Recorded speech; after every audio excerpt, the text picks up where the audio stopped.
Dans un village d'Afrique, l'amour de Amaka et Kojo était pur comme l'eau des rivières sacrées. Depuis l'enfance, leur cœur battait à l'unisson et leur mariage était attendu par tout le village. Mais la cupidité d'un homme allait transformer ce rêve en cauchemar. Un matin, Kojo se présenta devant Togbeadze, le père de Amaka. Avec respect, il demanda la main de celle qu'il aimait. « Noble Togbeadze, je viens vers toi avec humilité. Depuis notre enfance, Amaka et moi avons partagé les mêmes jeux, les mêmes rêves.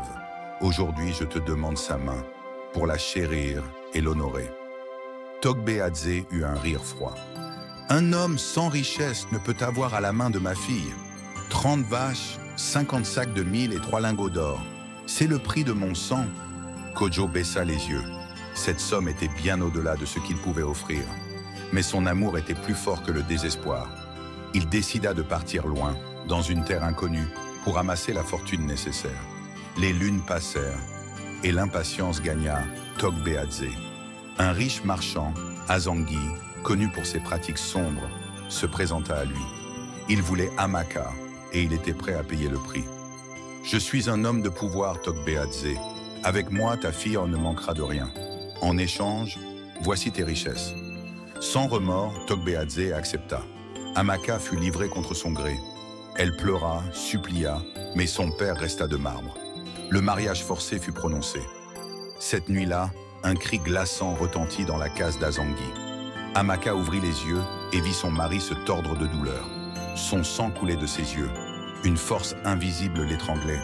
« Non! Non !» hurla Azangui dans une voix déchirée.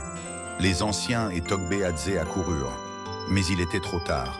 Azangui était mort, son corps figé, les yeux noirs comme le charbon. Une voix résonna dans l'ombre.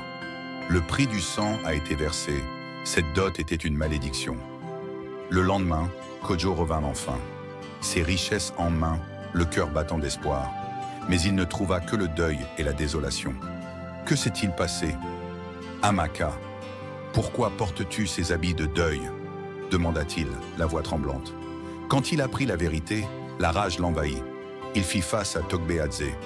Tu as vendu ta propre fille pour de l'or. Togbeadze, rongé par la culpabilité, tomba malade et mourut une semaine plus tard. Les anciens décidèrent que Amaka pouvait épouser Kojo, mais la malédiction planait toujours. Le jour de leur union, une tempête foudroya Kundala, détruisant les champs, emportant la case de Togbeadze. Le village ne s'en remit jamais.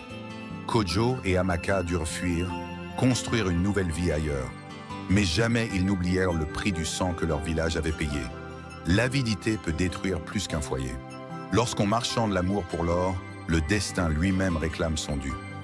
Si vous avez aimé, n'oubliez pas de vous abonner et d'activer la cloche de notification. Ne rien rater de nos prochaines vidéos, c'était « Il était une fois en Afrique ».